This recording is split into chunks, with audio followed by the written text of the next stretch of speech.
Music and Society. Before we begin, I would like to acknowledge the Burmatical clan of the Darug Nation, who are the traditional custodians of the land on which our institute was built. I also pay respect to the elders past and present, and all Aboriginal and Torres Strait Islander peoples. On behalf of Director Professor Ding Han, I'd like to say a very big thank you to everyone for joining us here today online in webinar 4, which is Ethnomusicology and Entanglement in Lihir, Papua New Guinea, featuring Dr. Kirsty Gillespie from the Australian National University with Dr. Don Niles from the Institute of Papua New Guinea Studies, who is going to be our opening speaker and discussant. A Music and Society is an online music research series featuring key figures in music scholarship known for their considerable experience in working between cultures related to their musical interests. And although we are an Australian Chinese institute, we are very interested in the cultures around us as well. So very grateful that both Kirsty and Don are available today, giving up their time to contribute to our series. Dr. Don Niles is presently Assistant Director of the Music Division at the Institute of Papua New Guinea Studies. He researches and publishes on many types of music and dance in Papua New Guinea, including traditional, popular, and Christian forms. He is currently a Vice President of the International Council for Traditional Music and former editor of its journal, the Yearbook for Traditional Music. Don is also Honorary Associate Professor at the Australian National University. In 2016, he was honoured to be invested as an officer in Papua New Guinea's Order of Logohu. So over to you now, Dr. Niles. Thank you very much, Nick. I'd like to thank the Institute for Australian and Chinese Arts and Culture at Western Sydney University for hosting what is the 4th Music and Society webinar, and particularly for inviting Kirsty to contribute. I'm honored to introduce her and her presentation. I first became acquainted with Kirsty as part of the Chanted Tales project with Alan Rumsey at the Australian National University, a project which began 21 years ago. I think I first met her at a workshop on such forms in 2004. At that time, she was working in a very different part of Papua New Guinea than the one her talk concerns today. In addition to her involvement in that project, this and her other work in the Duna area would lead to her dissertation in 2009, which was published a year later as Steep Slopes, Music and Change in the Highlands of Papua New Guinea. And her work on Duna Chanted Tales resulted in a contribution to a book Alan and I would edit in 2011. But in 2008, Kirsty also began her involvement with the people of Lihir in New Ireland province. This was research that would continue until 2010. However, as you will hear, her engagement with Lihir would extend well beyond that year and also offer her a chance to reflect on certain aspects of that engagement. Her relationship with Lihir has been professionally intertwined with me and my institute as well. And I am very grateful to her for involving us there in so many varied and productive ways. For example, in 2009, I was invited to Lihir for the launch of a CD she had been working on with people there. This also gave me an opportunity to talk about the work of the Institute of Papua New Guinea Studies, the Government Cultural Research Institute where I work. I talked about the activities of the Institute, as well as showing copies of some of our publications. While there was polite interest in our monographs on music, the conversation became much more animated when I showed a book by Richard Moyle of stories with songs from Taku Atoll in the autonomous region of Bougainville. The Taku language texts were on one page, with the facing page devoted to an English translation. The Lihir people at the function remarked that they had their own stories that could be transcribed, translated, and printed in a similar format. I would not have imagined that 10 years later, I would return to Lihir to launch the book Kirsty compiled of these stories. Of course, Kirsty was engaged in other projects as well.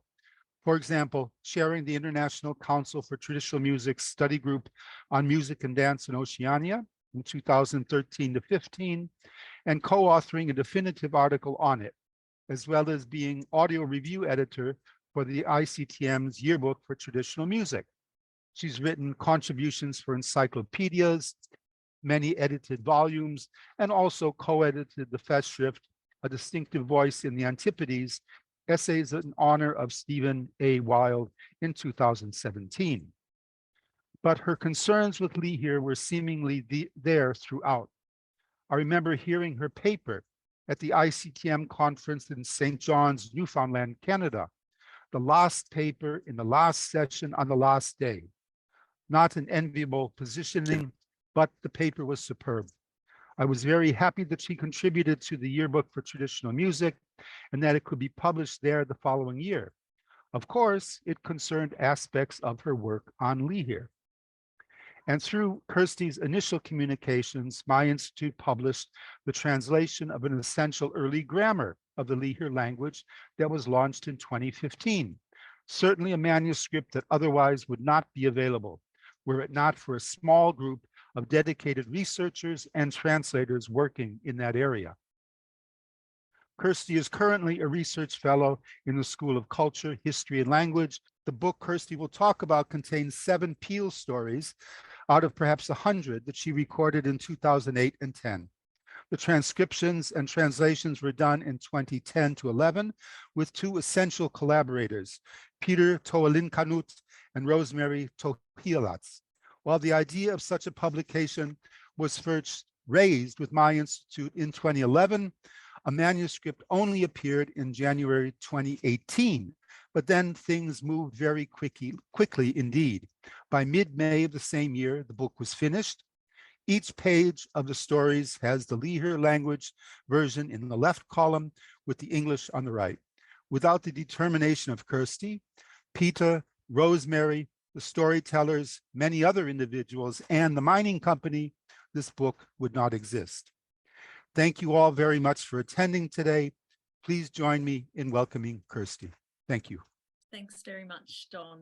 Thank you very much for your very kind words. I'm rather overwhelmed by our long history together, our 20 years of history. It's been marvellous to work with you every step of the way in my work in Papua New Guinea, from the Chanted Tales project on and all these many facets. It's been wonderful to have your support. So thank you so much for your very kind words.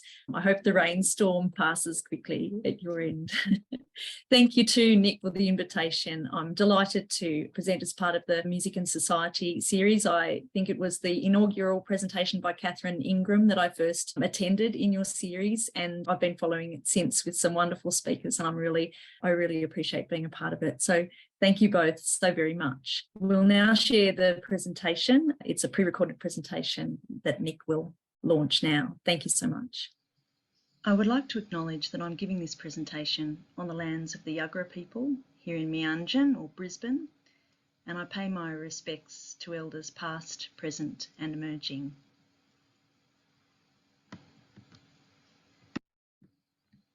To begin, I wish to pay tribute to the late Peter Toilinkanut, who passed away on Wednesday the 25th of January.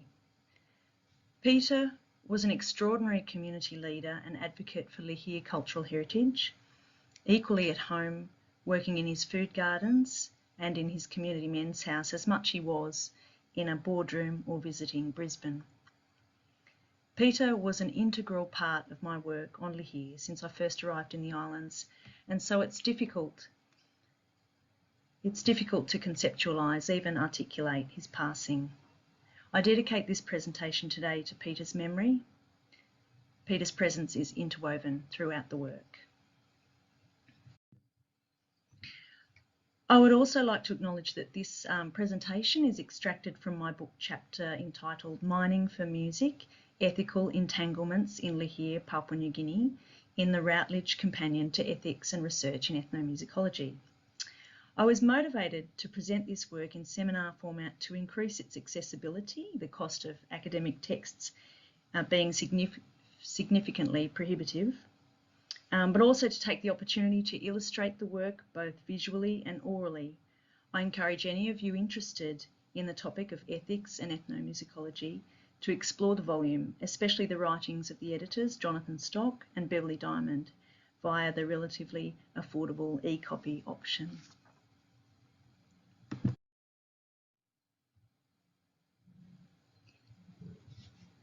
It is morning on the 19th of September 2019. The plane leaves the tarmac of Entanglement, the largest island in the Lihir Island group, Papua New Guinea. From my aisle seat, I look across to the left-hand side window. As with every departure, I scan the ocean until my eyes fall upon the outer islands, Mahur, Masahet and Malye, which I've come to know intimately over my long association with Lihir. Just like the first time I saw them, they appear unchanged from afar. 3 rounded islands emerging from the sea, covered in vegetation, without roads and largely removed from the busyness of modern life. I seek them out with fondness and a sense of privilege. These outer islands are rarely visited by the foreigners that regularly frequent Entanglement as part of the large-scale gold mining operations there. The opportunity to experience life on the outer islands comes from my ongoing relationship with the Lihir Cultural Heritage Association, a relationship established back in 2007.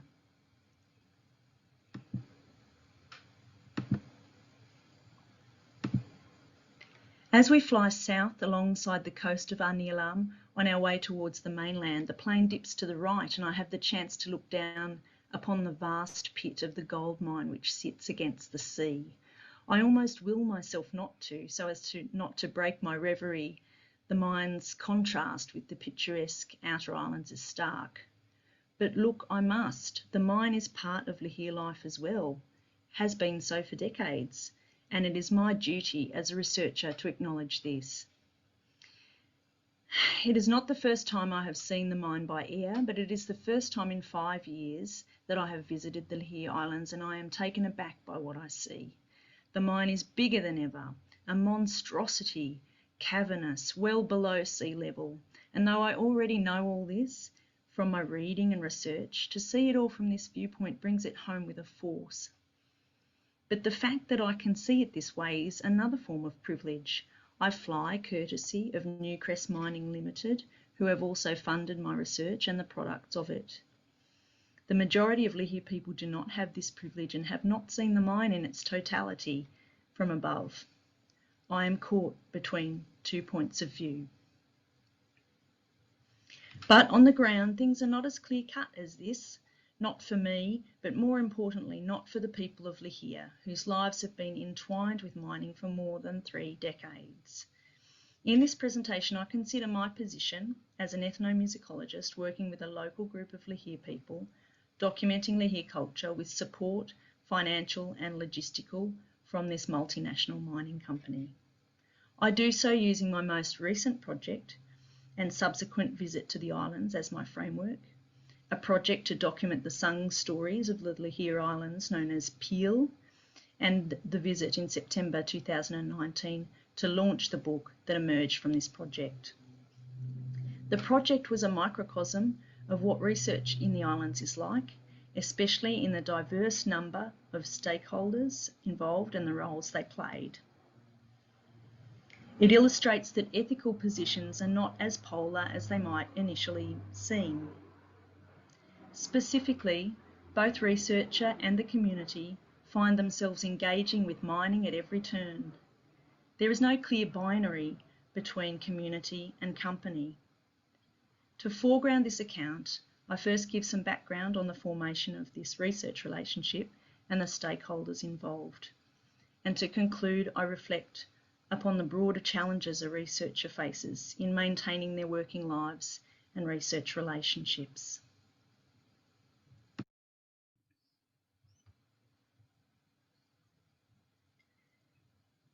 Gold mining on an international scale has taken place in the Lihir Islands for several decades. The first gold pour occurred in 1995, but many years prior to that were of considerable activity, whereby exploration and feasibility studies were undertaken and the required infrastructure built to support the transition of a remote tropical island location into a major industrial site supporting one of the largest gold mines in the world and a workforce of thousands. Inevitably, such change over time has had a considerable effect on life in the Lihir Islands, not least of which includes cultural practices. In 2007, a group of concerned leaders in the community representing different parts of the island group came together in collaboration with anthropologist Nick Bainton to form what is now the Lihir Cultural Heritage Association. The group had expressed their concerns about cultural change in the islands and wished to act to maintain and preserve their ancestral traditions. While the group are first and foremost a community organisation, they do not function in isolation from the mining company. They have received funding from the company since their inception. They often use company buildings for their meetings, company vehicles for transport, and more than one member of the group has been simultaneously an employee of the company. Thus, one can see that a delineation between company and community is already hard to define.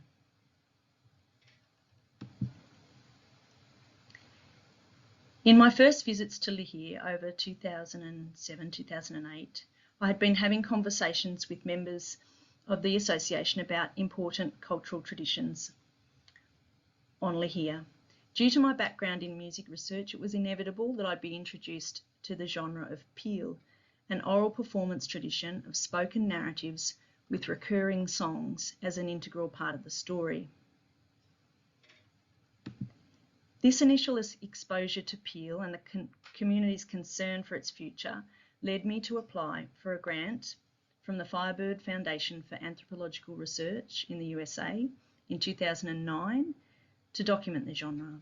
The application was successful and 9,005 Australian dollars was received and used towards equipment, travel, personnel and associated costs. As the grant that I received did not contain a salary component for me, I was engaged as a consultant by the mining company in 2010 for 5 weeks of field work. As was the practice for other consultants, I was able to engage company resources in order to undertake the work, including vehicles, boats for transportation to sites, and the use of office facilities where required. In 2011, I took up the position of Research Fellow with the Sustainable Minerals Institute at the University of Queensland, a position funded in partnership with the mining company in order to continue the work on Lihir cultural heritage, and this included working on the translations of the peel I had documented. One of the goals of my work was to publish a bilingual book of selected peel. A similar volume of narratives featuring songs had already been published by the Institute of Papua New Guinea Studies. And with the Institute's interest in supporting PNG culture and a focus on publications that incorporate local languages, this was an obvious publisher to approach. Once the book manuscript was complete and had been accepted by IPNGS, I approached the mining company's head office in Melbourne for funding to print the book so that copies could be made available to Lihir people for free.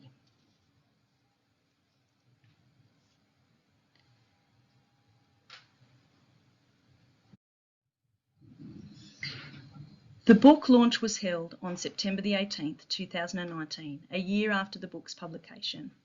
This event, with the associated travel, accommodation, food, staff time and ceremony costs, represented an even larger contribution from the mining company than the printing costs of the book.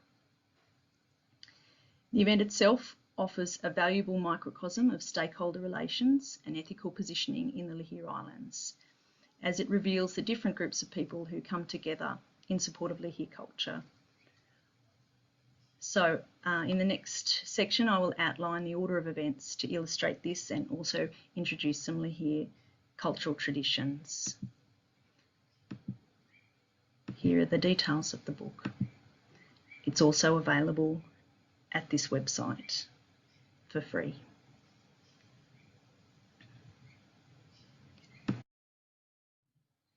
The day before the launch, I flew with my partner, young son and baby daughter from Brisbane to Lihir via Port Moresby.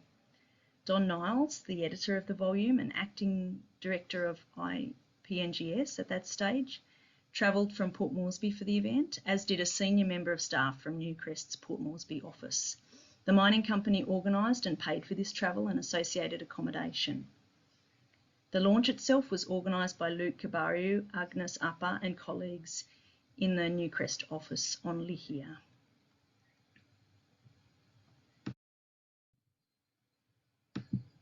We arrived at the Newcrest Town Maintenance House Wynn on the morning of the launch, an open-walled structure on the waterfront of Londolivet Town, which often serves as a meeting point for events. A house win is a kind of resting house in Papua New Guinea.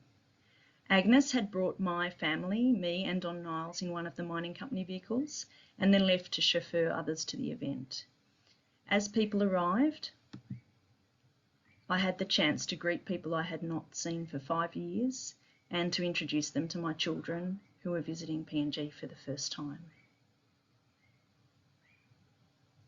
Once the various parties had gathered, the Lihir Cultural Heritage Association, the Jocomel Cultural Group, one of several local groups who perform customary music and dance at events, the parish priest and representatives from Newcrest, including the general manager and a group of new recruits undertaking social awareness training, the proceedings commenced.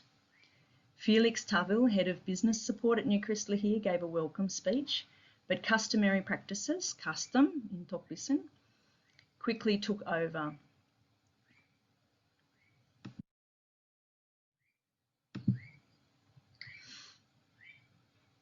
Guests were greeted with a formal Lihir welcome, then members of the Jocomel Cultural Group adorned guests and the senior Newcrest representatives with face paint and the traditional leaf neck pieces. The members of the association and I then retreated to an area outside the house win where we arranged ourselves in formation and then reapproached the house win, me carrying a copy of the new peel book inside a pocket of bandana sleeves, and flanked by members of the association, with the leading males calling out to announce our presence and displaying strings of shell money. This typical Lihir ceremony was both a form of greeting required of such events involving external parties and part of a process of revelation, the book being brought into the event space but concealed until the time of the official launch. We re-entered the house win and I placed the pandana's pocket containing the book on top of the priest's lectern as guided by the association members. Representatives from the main parties gathered in a circle around it. Father Peter Turukai, St Ambrose parish priest, stepped forward and blessed the book and those present. The official speeches then began. The first was given by Newcrest's General Manager of Lihir Operations, Chris Jordan. Holding the highest position in the company on the island, he gave a short speech recognising the importance of ancestral stories to the history of humankind before expressing his, and I quote, dream that maybe one day a book like this would be able to talk about the mine and how the mine has contributed to its community, its country, end quote. Don Niles then addressed the group as editor, detailing the long journey of bringing the book together and thanking the many involved.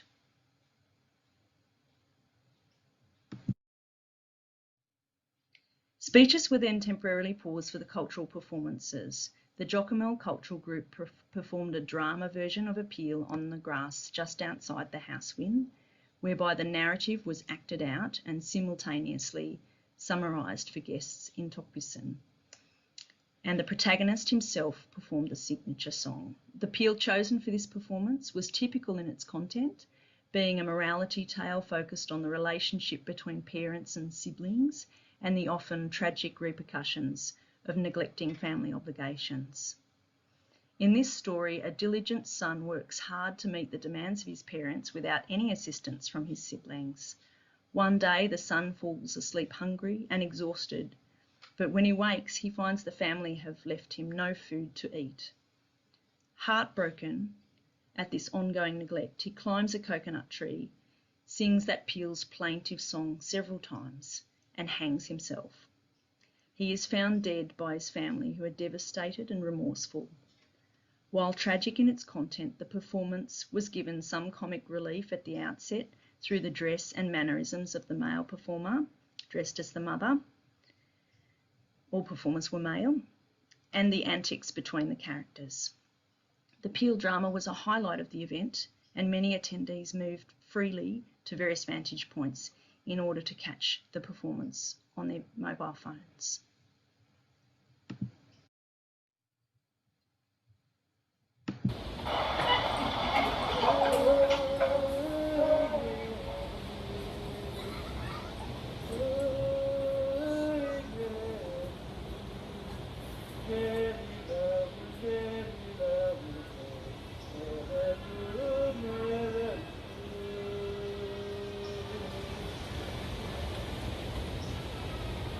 This is an excerpt towards the end where the song is sung for the first time.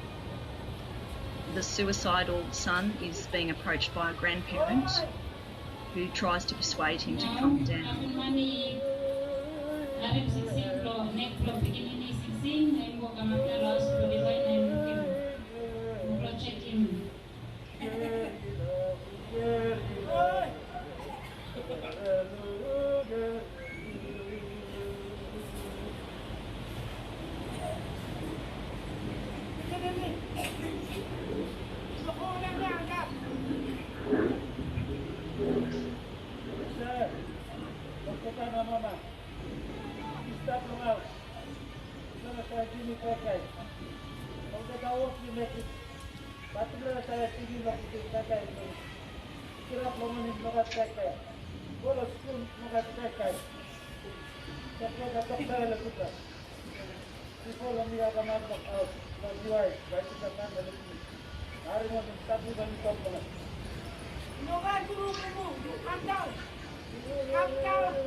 Now picking me selling pupula or buying Pavana Mama Blonian and complain and so walk on the walk house, Papa and Mama no setting on the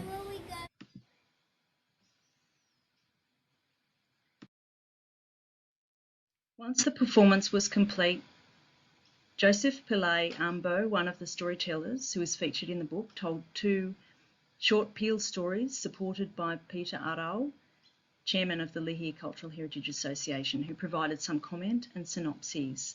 I gave an address of thanks to all involved in the project, locating the launch as one of many activities occurring across the world in 2019, the year of Indigenous languages. A final speech was given by another senior employee at Newcrest, Joe Dimol, who was a key spokesperson representing both the company and Lihir leadership, being a Lihir man employed by the company. A final music and dance performance by Jogmel Cultural Group closed the formal proceedings and led to a lunch provided by the company and shared by all present. Hosting a feast and sharing food continues to be an important part of contemporary Lihir life. This description of the book launch event shows that the mining company in the Lihir Islands infiltrates cultural life on many levels, from the physical space used, the organisation of certain events, the provision of food for feasting, and the payment of individuals, performers as well as salaried staff. It is virtually impossible to separate community from the company in this account. I now reflect on this ethical entanglement and how it has been seen and used to benefit both parties.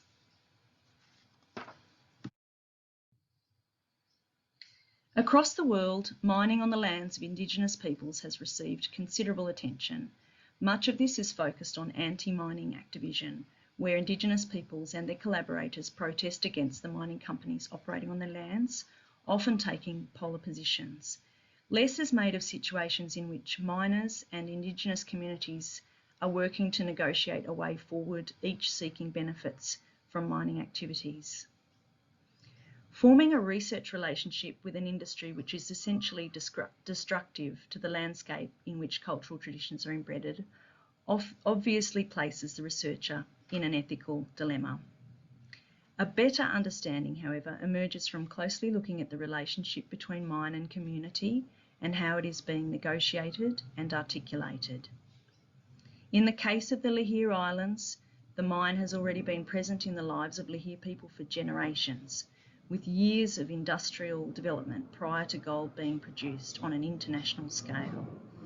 Thus, it has established a virtually permanent presence in the lives of Lihir people today. We have also seen from the description of the book launch event and other observations that it's very difficult to delineate between Lihir people and those in the company. A significant number of Lihir people are employed by the mine and mining-related companies. Indeed, employing Lihir people wherever possible has been a company preference. Thus, there is an interrelatedness, even an interdependency present also. This much is historical, but there is a greater paradigm at work. In PNG, as elsewhere where mining is synonymous with development, hosting a mine is seen by many as an opportunity. A mine provides what the state is seen to neglect, especially in remote locations such as the Lihir Islands. A mine brings with it transport infrastructure such as roads and air travel, medical infrastructure such as clinics and staff, educational infrastructure such as schools and scholarships, and food stability, in addition to the employment already mentioned. Evidence of an increased quality of life emerges after years of mining. While there are negative aspects associated with mining, such as misuse of alcohol, an influx of opportunists, and a reported increase in gender violence, by and large, these are not seen to outweigh the positive aspects of hosting a mine in one's community. In the light of a government's apparent absence or inability to provide, a mining company setting up in one's community is repeatedly an articulated wish of those living in remote Papua New Guinea. Of course, the country is not without its own anti-mining narrative, and Lihir itself has a long history of activism in company negotiations using a traditional taboo marker known as a gorgor, made out of leaves from the ginger root plant, which has famously brought mining activities to a halt several times. Though Lihir people grieve the loss of land, of traditions, of cultural connections that inevitably comes with mining, it is significant when considering the ethical aspects of this ongoing arrangement that up to this point in time I have not heard any comment about disengaging from mining altogether. Instead, the focus of discussions that I have encountered have been on maximising the benefits that Lihir people can extract from mining, and not just for the landowners in the immediate area of the mine. People across the Lihir Island group, including those outer islands where the mine itself does not operate, regularly communicate the need for all Lihir people to benefit from mining, as they see all Lihir affected in some way. The Lihir Cultural Heritage Association, and myself as a partner of it, is an organisation with a close relationship to the mining company, which receives direct financial and other support from it. In the current context, it is fitting to receive such support from the mining company for cultural heritage activities, as this is directly in line with the wishes of the Lihir people. There is an irony in all of this that is impossible to overlook. Many of the cultural heritage activities undertaken by the Lihir Cultural Heritage Association have come to fruition because of mining in the islands. Mining has both prompted the activities to take place by threatening the existence of ancestral practices and funded their outcomes. For the most recent project I have been involved in, mining both brought about the need for the documentation of the peel genre by threatening its position in Lihir lives, and supported the publication and distribution of the genre in book form. It should be noted that the benefits of the company funding the publication and the launch of the peel book have not been one-sided. The The launch of the book was scheduled by the company to coincide with Newcrest's monthly social awareness training, coinciding also, as it happened, with my daughter's first birthday. A large group of new company recruits, mostly Papua New Guineans from other parts of the country, attended the launch, witnessed the performance of Lihir culture and received copies of the book. Thus, the book has been incorporated into new employees' knowledge and understanding of Lihir cultural life. It has effectively become a resource for their employee induction kits. Furthermore, the launch was used as a promotional opportunity for Newcrest in PNG's national newspaper, the Post Courier, on September 25, 2019. Under the heading, Newcrest Lihir promotes preservation of local culture, 5 captioned photos of the launch appeared, concluding with the Newcrest Lihir logo. One can ascertain then that the company also seeks to benefit from its financial investment in the project.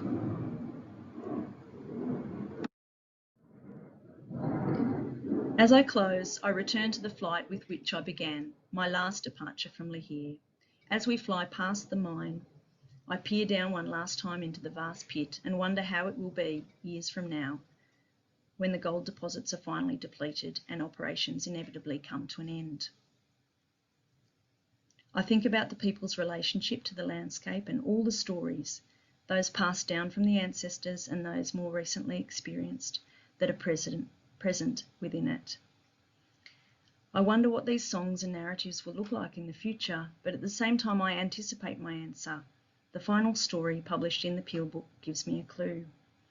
In this Peel, the narrator incorporates the mined landscape into her telling of this much older tale and continues to describe the ancestors as they are embodied in the landscape, even though those landscape features can no longer be seen due to mining activities.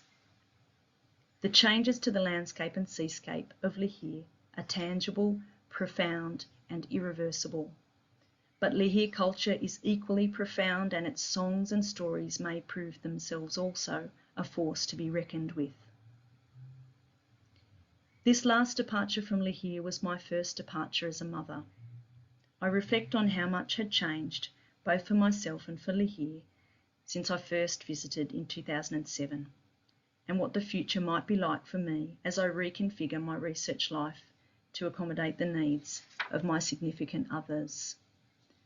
For me, the dominant ethical question now is not about whether or not one should receive support from the mining company for cultural heritage work on Lihir, as the people I work with have clearly articulated this as a way forward. Rather, the question is more a personal one, a question about change in lives and relationships.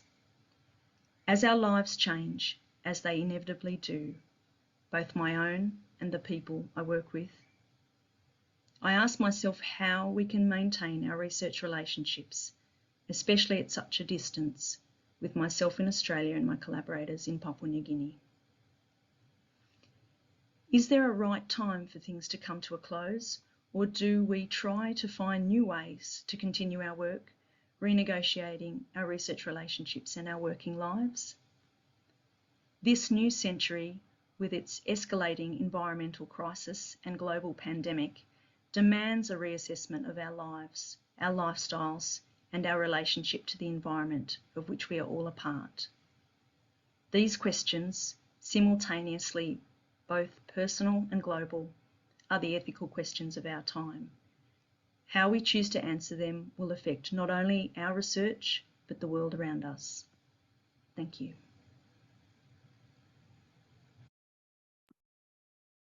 Thank you very much, Kirsty. I think that was a wonderful presentation, and for me, it certainly brought back many very emotional memories of our engagements in the past, but particularly the one on Lihir of the launching of the book. As you mentioned, I was privileged to be there. I think maybe before we open the floor for questions, could you give us some background perhaps on where you first encountered these stories? Because you mentioned you were involved as a consultant with the Cultural Association and so forth, but Were the stories out there from the very beginning, or how did you become so involved in them?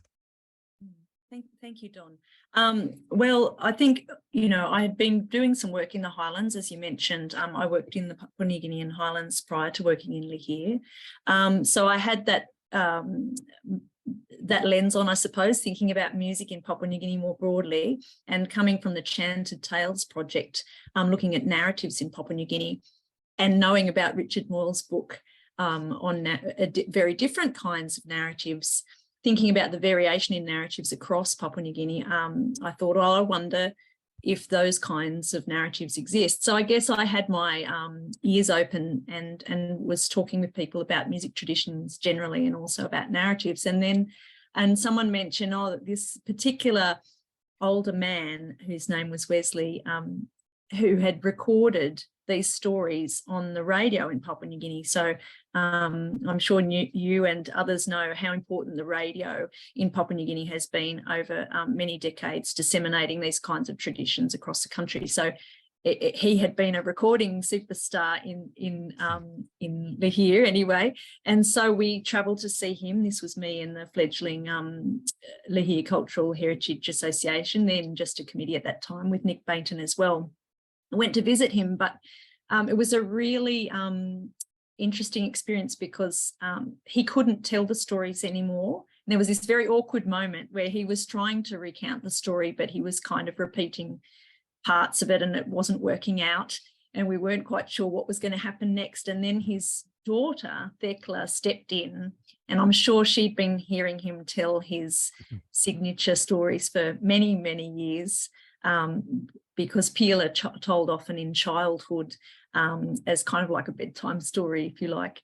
So children are very familiar with Peel, and she stepped in and she gave this jaw-droppingly excellent rendition of this Peel that was very striking, because it quietened the children, and they actually turned off the television so they could listen to her tell the Peel. She has a great aura about her as a storyteller, and her story appears at the final. This is her final story in the Peel book, which I mentioned just towards the end there. So that was just a moment where, we went away and everyone said, "Oh, these we have many of these stories like this. They're so important to us." And people had said, "But they're dying out because of mining. These stories are dying out.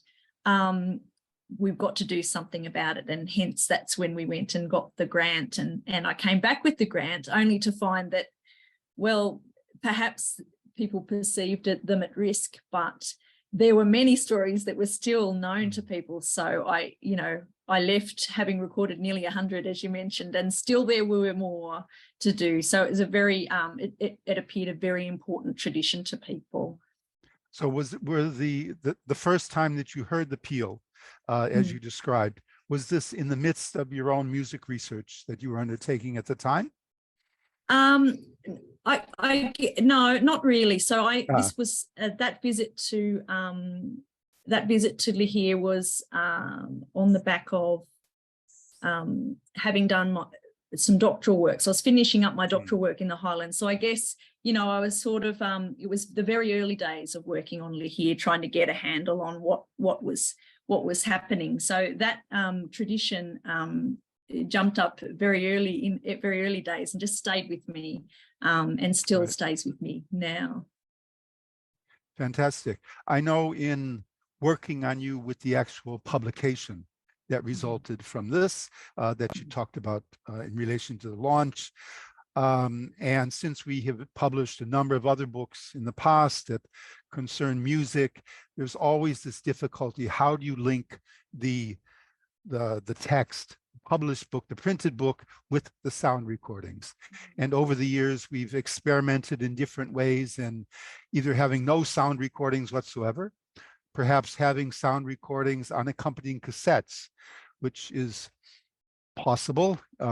At the time we did this, cassettes were by far the most important medium in Papua New Guinea.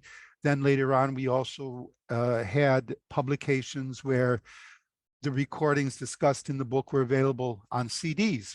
In the case, for example, of the book of Richard Moyle's stories from Taku. That's the way we did this. But for your book, we did something quite different, and this was something new to me, and I think it would be very good if you tell us a bit about how we came up with that, how you came up rather with that solution. Sure. Well, I think that we were moving in, past CDs, cassettes, and the tangible to having material available online. So that was something that we wanted to do. Separately, a consultant and media advisor, David Haig, who has a long history on Lihir, set up and maintains a website on Lihir cultural heritage, where the book is hosted as so it looked like this fantastic opportunity where we could put the PDF and put the sound files online. And then I was inspired by some publications of Australian traditions through Bachelor Press of Australian Indigenous language traditions, whereby they'd tried a few different things, and then most recently used QR codes to link. So the idea is, if you look at a book and you see this long website, you've got to go somewhere and type it in. That's kind of a bit awkward, especially if you're in the village. But if you have a mobile phone and you have some data, then you can click on the on the QR code, and it takes you straight to the sound file. And it was interestingly, because we published the book in 2018 and it was launched in 2019 prior to the pandemic. We had a notes to the reader section in the book that explains how to use QR codes. I think now, post-pandemic, people are very familiar, at least in Australia and elsewhere, about what a QR code is and how it works. So we're all very used to snapping those now. But this was kind of new, as you say, new for your institute and new for our book. And it seems to have worked fantastically. I think before we open up for other questions, just to broaden the issue a bit, the discussion about the ethical considerations. Of course, my own involvement at the Institute of PNG Studies, we've had approached a number of companies, mining companies over the years, to undertake some survey field work in the areas, for example, in Porgera, in Enga province, in Oktedi. Back in 1982, we were even doing some survey work at that time, and usually they've been quite supportive to support us for 3 weeks, 4 weeks or something to do survey works, not long-term projects like the ones you were involved in, but at least to do some documentation. However, I think also it's important to realize that the human element is key, and that in spite of the advantages, the disadvantages involved, the really essential element also in your book coming out is you, of course, in that your determination to see this happen.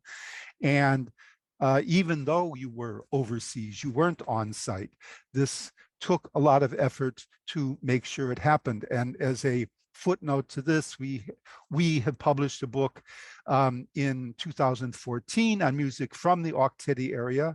The research, we didn't write it, it was written by Christopher Roberts, but the research was funded by the mining company.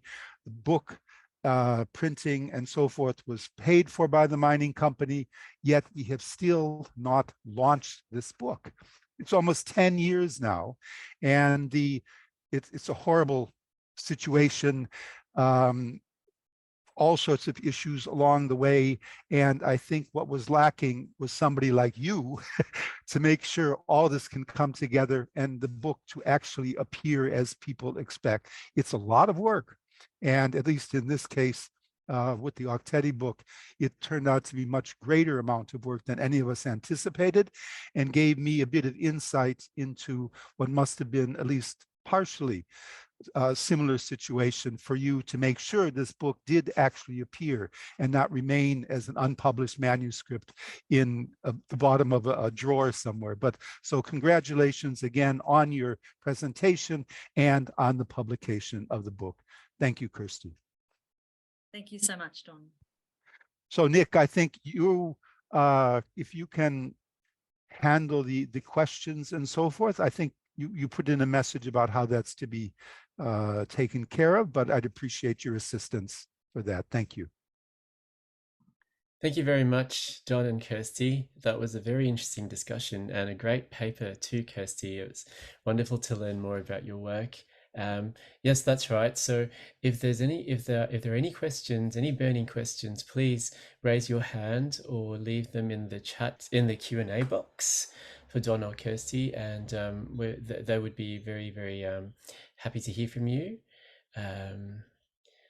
If not, we can just continue the discussion. We are meant to end at 5, but we did start about 5 past the hour. Richard Moyle has a question. Please, Richard, I will allow you. Feel free to speak. Yes. Can you hear me? Because I have a almost blank screen in front of me. Yes, we can hear you. We can hear you. Yeah, and I see that the chat thing has been disabled also. I don't know about that. However, Okay. congratulations on the presentation and the book. And I do appreciate your awareness of ethical responsibilities and also the associated social responsibilities. Both of them are kinds of relationships that endure, at least in my experience, long after the field work ends. You talked about the change, or the changes on Lihir being irreversible, and I wondered what plans or hopes do Lihir people themselves have for the mine site? That's a really good question, Richard. I think it's hard for people to kind of imagine life after the mine and what to do with the space. I haven't heard people talking particularly about what to do with the area of the land there. There is some general kind of discussion kind of across the board from the mining perspective and elsewhere about having it filled with water because it's below sea level and it's on the coast. So it's this idea that the sea will be allowed to enter the area and fill up the area. And there's often projections about mining and about the Lihir mining in Lihir, that it's going to lead to increased development. Some people on the ground in the community sometimes talk about a city developing. That's got a bit to do with that last slide that I showed of the mine site in the distance with the lights glowing. It does look a bit like a city, so people kind of imagine that development will, this town will develop into a city, and then that will be a major sort of centre point.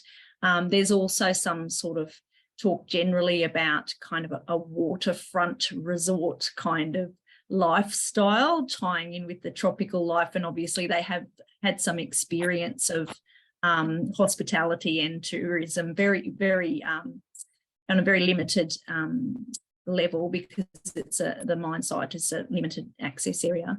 But yeah, so there's lots of projection about bigger and better, not about returning to how things should be.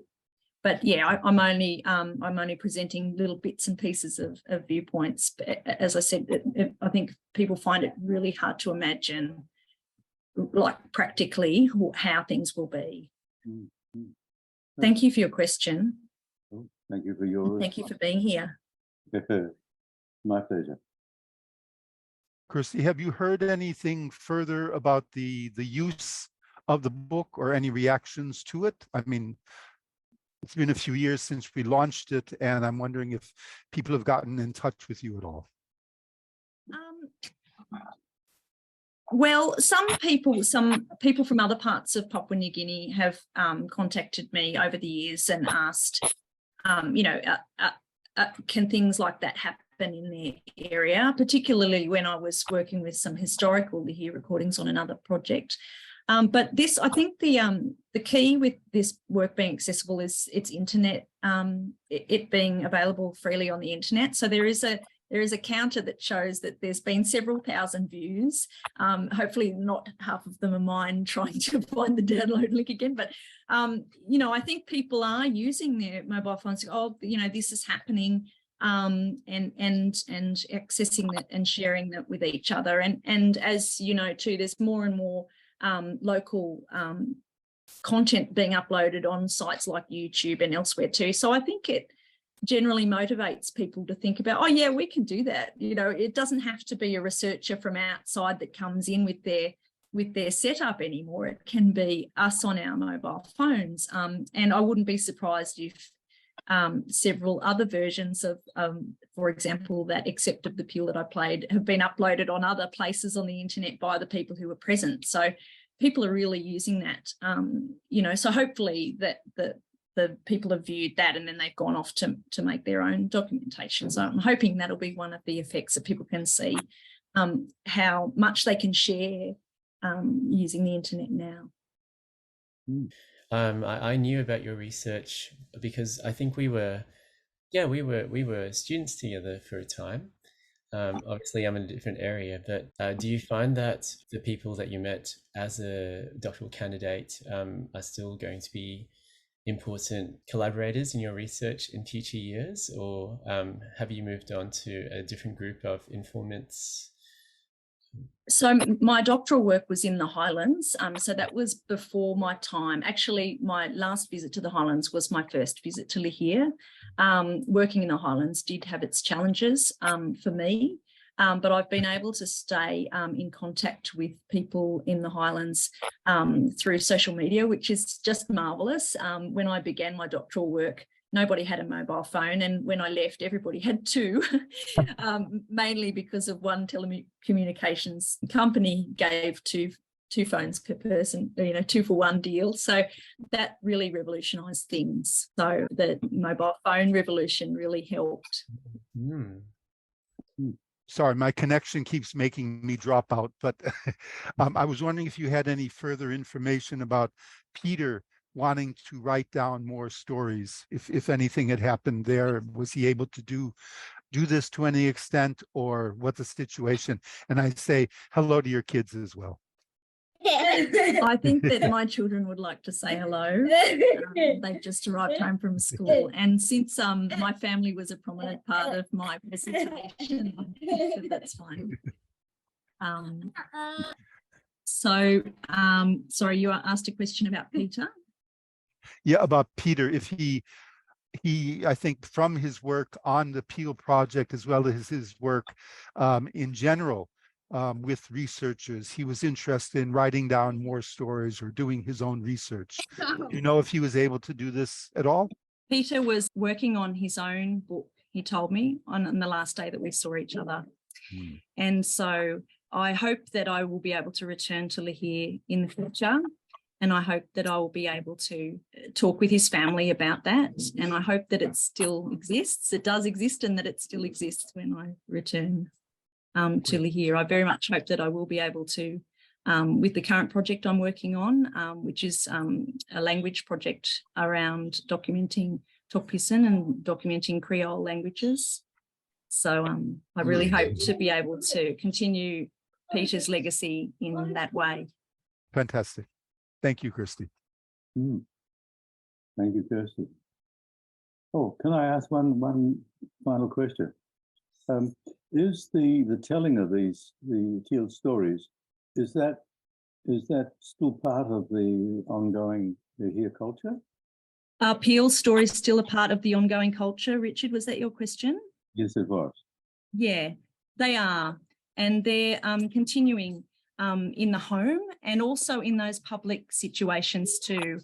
So that's also happening. So events, and there's a strong theatre tradition in Papua New Guinea too. So that would be used in that way as well. Are the people who tell the stories, are they able to upload them? A lot of the storytellers that I've recorded are older people, but certainly storytellers are across generations, and that's so the younger generations would have more confidence, I think, with the technology and more have that more accessible to them. So hopefully younger people will be uploading their stories in the future. Yes, let's hope so. Well, thank you very much. I think we've gone past the hour, and it's been an amazing hour for me anyway. I think it's very interesting to learn about what is happening in Lihir. We don't know much about this part of the world at all, so thank you so much. Don and Kirsty, and also Richard for joining us, and everyone here in the webinar for your time. This may be our last Music and Society webinar at Western Sydney because my fellowship is ending and we're not sure about the future of research at the Institute. It may not be a research institute anymore next year. So it's been wonderful. And oh, I see a little question has popped up.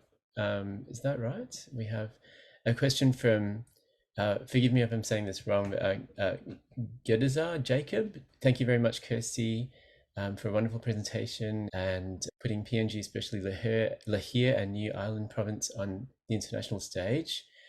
We have so much cultural traditions in all parts of PNG, but the challenge is securing funding to do such research. Yes, so that's a comment from Jedizah. Thank you so much for your comment. Yeah, that's Gadisa. He was a colleague of mine at my institute. So thank you, Gadisa. Thank you very much for your comment, and certainly funding inhibits a lot of work. I think if we had much more funding across the country, then we'd get a beautiful picture of the variation across the country. But as it stands, we do what we can with what we have in the various places we can. So thank you so much for your comment, and thank you for attending the presentation. Great, thank you. Thank you.